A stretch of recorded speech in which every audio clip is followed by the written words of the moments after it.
have in the house. It's giving.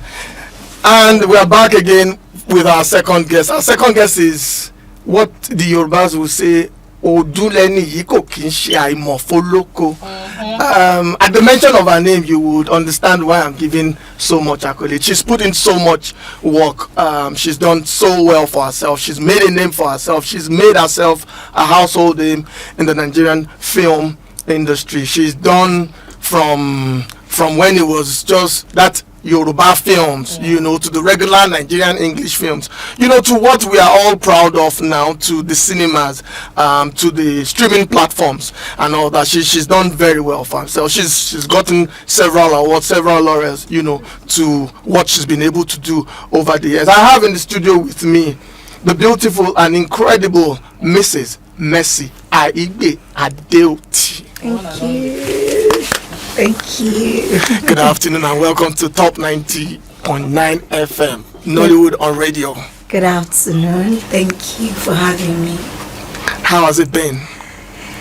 Yeah, it's been tough, but you know, with the grace of God, consistency, hard work, you know, I'm where I am today to God with the glory. I can tell. I know you've been shooting. I don't know if you want me to talk about that, but definitely we would have something to say about that. Absolutely. You've been working for a while, and I can see that on your face. Even though the face is still looking ready. I actually came from set because Sheon choked me. I can so tell. I had to be here. I had to be here. Yeah. Thank you. So we start off from Adekaz. That's not the last work you've done, but that's the last major effort from you. Yes, absolutely. And Adekaz was a success in cinema. I mean, if I may say so, considering the reports and the records shown by the Cinema and Exhibitors Association of Nigeria, it showed that it did good numbers. For you, how did that make you feel, considering it was your first major project in the cinema? Very good, because the reception was amazing. I was a bit scared, you know, because like you said, it was like my cinema debut. And then when Adekaz came out, there was a lot of competition, and then, you know, the people that Adekaz was like going loggerheads with were already like established and all that, like in the cinema, yes. You know, so they already had like their cinema audience and all that. So I was a bit scared, but I was confident because of my products, because I knew that I had a sellable product. I was proud of the film that I was taking to the cinema. So when eventually Adekaz did very well, I was very happy that my hard work had paid off. And you know, I just want to use this opportunity to say thank you to my fans, thank you to everyone who went to the cinema to see the blockbuster Adekaz. God bless you guys. Okay, so Adekaz came out at a time when, at a very competitive time, and it came out at peak season when people were going to the cinema to see films. But it also came out at a time when the Naira wasn't doing so great, and making money in the cinema is by the numbers, of course. You know, now when we talk about a film making 200 million, we know how much 200 million is. But back in the day, if a film made 200 million in the cinemas, you know that producer has cashed out because massively. of inflation. Exactly. So as much as we're talking success in terms of numbers and the film itself and the reception, what does that success mean as a filmmaker who has put in money to a production like that? Was the money tangible enough, or what was the situation like? Could be better. Yeah, could be better, and I'm hoping with this new project that I have, it would be better. But thank God that cinema is not just the only platform that we have. So yes, the number was good, and like you said, because of inflation, you know, that figure didn't really, you understand, because of the value of the Naira. But you know, we sold it to a streaming platform and it was bought very well, and they paid dollars, so at least that complimented, and we're good. But the two could be better. Okay, so that leads me to my second question. You've been to the cinema now. You've gone through the baptism of fire. Luckily, you came out unscattered and you're doing very well. To God be the glory. And now you're even thinking of the next one to do. So what are the learnings you took from Adeomodadi, which you would say in terms of planning the film, in terms of investment and all that? What will be the learnings you've taken from Adeomodadi that you're going to replicate in your new film coming in? I have a new film coming out this December, and it's titled Thin Line.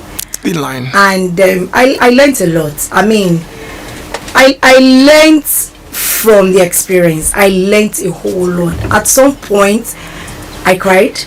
At some point, I laughed. It was just very exhausting. But at the end of the day, also rewarding in so many other ways. And some of the things I learned had to do with more PR. Okay. And then I also got to know the target market for cinema. Okay.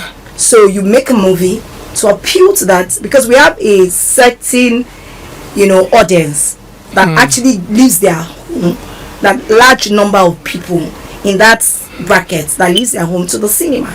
So you have to do a film that actually they can connect with and that appeals to them. So that is one of the things that I learned from my experience with Adeomodadi in the cinema. And that's what I'm going to replicate, and Thin Line. And so many other things that we've done better. So Thin Line, let me not talk too much. Please talk, please. Something fresh and hot. Let me not talk too much. So it would be wrong to say it actually helped in your creative decision for Thin Line. Absolutely. Like in terms of filming, from the planning stage, pre-production, production itself, everything, to the PR, to everything, it helped. Okay, now one of the things I ask people, especially people in the film industry, when you have to wear two hats, I'm always thinking in my head, how do you guys do it? 2 weeks back, we had Lateef Adedimeji and his wife here, and I couldn't just wrap my hands around it. Like, you guys are the producers, so you're thinking of, don't overspend the money for today. You have to shoot and ensure that you do all that. At the same time, you have to put in the work as the actress or as the actor. So how do you do this? Thin Line, I was made to understand, but you play the lead actress.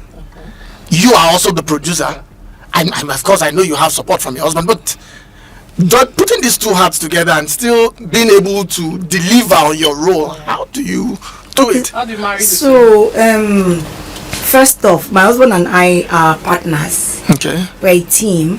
He is one of the executive producers of the project Adeomodadi and That's One. Okay. And he also helps with PR. Because it's his money invested and all that. So I get support, like he said, from my husband. But one of the things that I learned with Adeomodadi is, when I wanted to film Adeomodadi, I didn't play the lead of the film.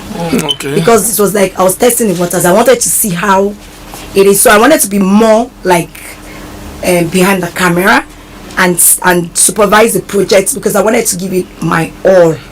I didn't want nothing to go wrong. So that prepared me to play the lead of my next project, because I knew who to put where and where and where and where and where.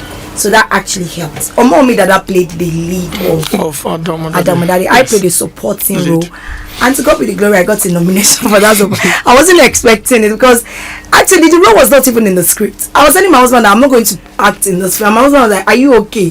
So I had to think of the story, the role, and marry it into the story. And eventually I'm getting an award for. When I saw it, I wasn't expecting it, but that made me learn a lot. A lot of people, even Anshola, was like, Mercy, why are you not playing the lead of your film? I'm like, no, auntie, I want to be behind and see, because this is my first. I want to just ensure that I have an amazing production, because a lot of people are looking forward to what I'm going to be churning out, and I don't want anything to go wrong. They all felt I didn't know what I was doing, but eventually Adeomodadi came out as a beautiful film.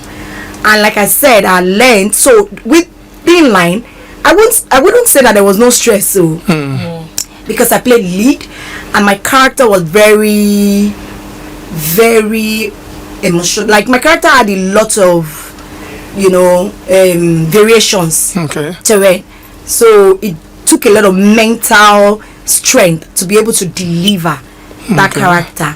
And at the same time, I'm thinking, like you rightly said, of costs. I'm also thinking of edits, that because we had, so I'm like, okay, are you people done today? So like I'm multitasking and I still need to focus and deliver. So it was a lot, but thank God I had amazing team. I had amazing team.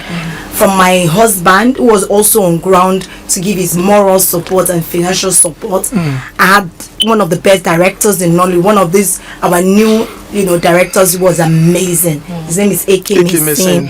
And I had Mutilola as my production. She was my production person. And then I had a lot of people on ground. It was shot by the cinematographer was ID Views.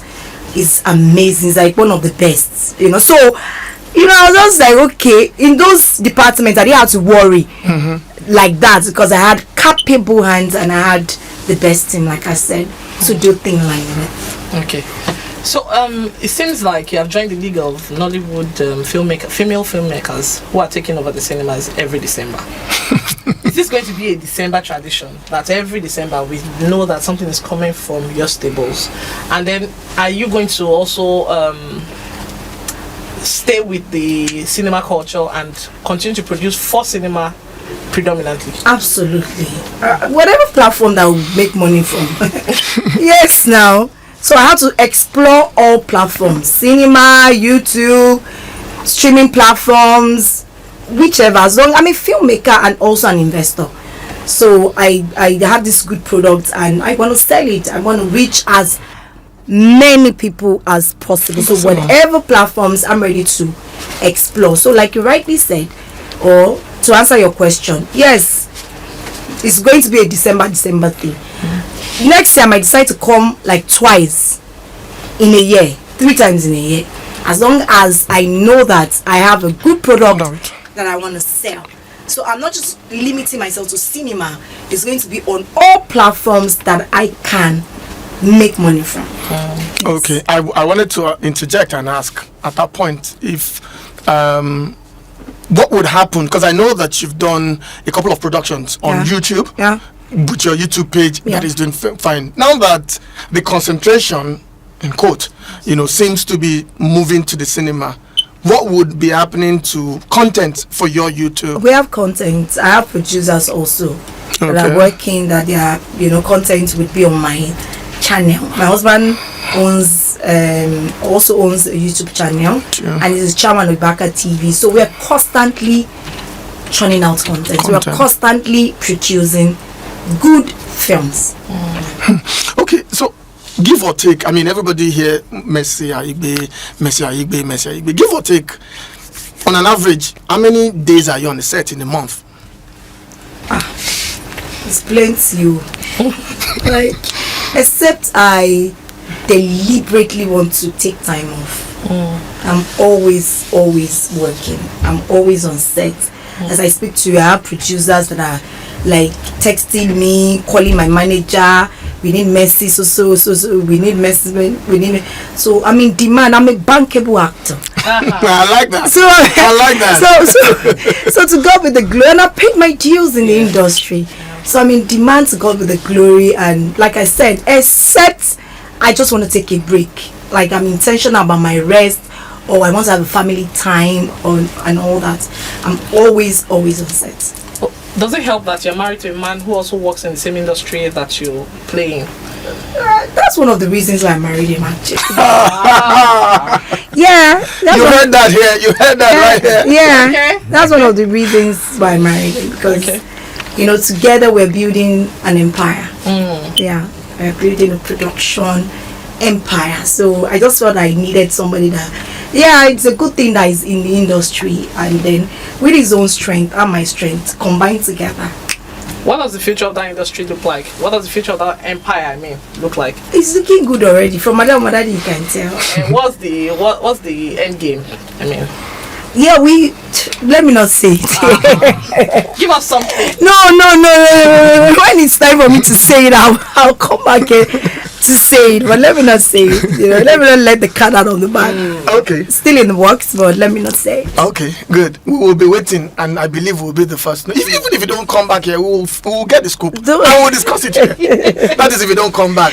However, there's this thing I ask a lot of actors. I've had a couple of actors, Nigerian actors and actresses, some that are close to me, and they give different views. You just explained how you have to be on set, different sets, working, and you're putting your all, different characters most likely, and maybe after giving it your all, and you feel, I'm waiting for this film in cinema, and the producer is not coming forth with this film, and you're waiting for the film that, I want to see this film, like I like this film. It's not yours though, but you like what you did, and and the film never comes out. How does that make you feel? It feels very bad, actually. It feels very bad because, it's not enough that you got paid to be a character. It's beyond the payments. I mean, the gratification you get from people appreciating your artistic prowess is amazing. Yes, it's amazing. Like, people seeing you, appreciating your work is amazing. So it's beyond you just being called on set or called by a producer to come and act. It's beyond. So when such movies don't see the light of day, you feel very bad. You feel very really you feel. There's a particular film that is actually in the cinema right now. It's titled Farmer's Bride, and it's not my film, but because I love the character so much, the character that I played, that as an actor you get attached to some characters. You just you shall just, because you give life to the character. It's like a baby. It's like, because you created that character, you're like a small god. That's one thing that excites me about my job, because I can decide how I want that character to be. I can give all sort of mannerisms to that character, so it makes me feel like I'm in charge, like small god.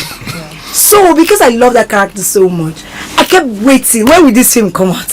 When will this film come out? And eventually when it came out, and at the premiere, and I saw myself, the feeling is unexplainable. I don't know how to explain it. It just feels so good, so good to be appreciated for your work. Okay, so I'm going to take you back to something you said earlier, that you're a bankable actress. You're a bankable talent in this industry, and you have paid your dues. True. Now we see a lot of Nollywood stars who have achieved a lot in this industry, who are trying to break into the Hollywood markets, who now jackpot. Really, I follow the trend and just go. And then when they do come back here, if they somehow make it back here, they become so pricey that it seems like they price themselves out of markets. Are you considering Hollywood at any point in time in your career? Do you plan to also follow that trend and see if you could be the one to break into the international market the way others have not been able to do yet? Okay, so the thing is, for me, I take it a step at a time. So I say, this is what I want to do, this is what I want to conquer, and then when I'm done, I move. So it's not like, of course everybody wants, I don't know about everybody, but also I want to get international recognition for my work. But one thing that I've learned is that with social media, actually, you can get noticed anywhere. You don't really have to jackpot. You don't. Social media is like a small village. It's like a village. So you can actually, once you constantly put in the work, when the opportunity comes, they will come and look for people here in Africa.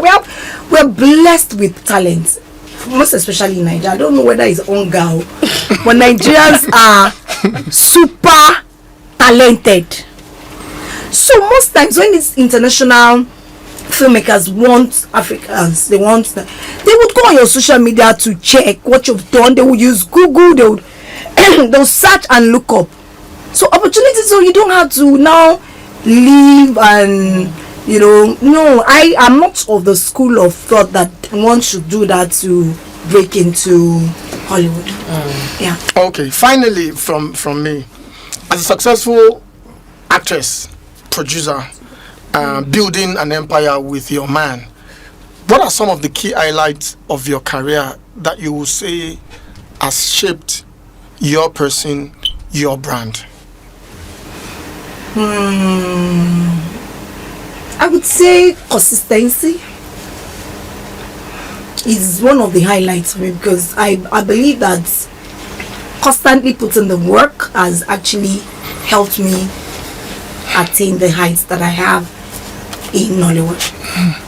And also, you have to keep revolving. You have to keep evolving. You want people to be seeing you as a newborn baby. You have to keep exciting your fans. You have to keep learning. We learn every day. Like, when I go to set, I was telling my husband that when I go to set and I meet all this new generation, I understudied them. Yes, I was on set with Bubemi, and I had to tell her, Bubemi, how do you get into character? How do you? And she was like, oh, auntie, I do yoga, I do bar, I do, and I try to, because I also want to sha, you know. So all those things are like, you know, they're like what actually still keeps me going, because it has helped me to get to where I am today. And then a lot of other things, Sha. Let me just say those ones so I don't take too much of your time. Okay then. Thank you very much for coming to our studios. Thank you you very guys. much for honoring our invitation. Thank you, We know guys. how busy you are, but we appreciate I came from set. But we appreciate it. I came from set. We And appreciate please, it. let me quickly do Ipolowo. Yeah. Guys, my film, Thin Line, is going to be in the cinemas this December. Yeah. Please. In fact, let me drop it here. It's going to be December 13. I've not even announced it. So it's exclusive here. Exclusive. So guys, get ready for a cinematic experience like never before with Thin Line. It's an amazing film. In fact, I was at the studio yesterday, saw the edit, so I'm blown. I'm excited. I can't wait for you guys to see Thin Line this December. So lock the dates and make it a date with Thin Line at the cinemas. There you have it. December 13th, Thin Line by Mercy Adeoti will be in the cinema. And on that note, we say thank you for listening and have a wonderful day.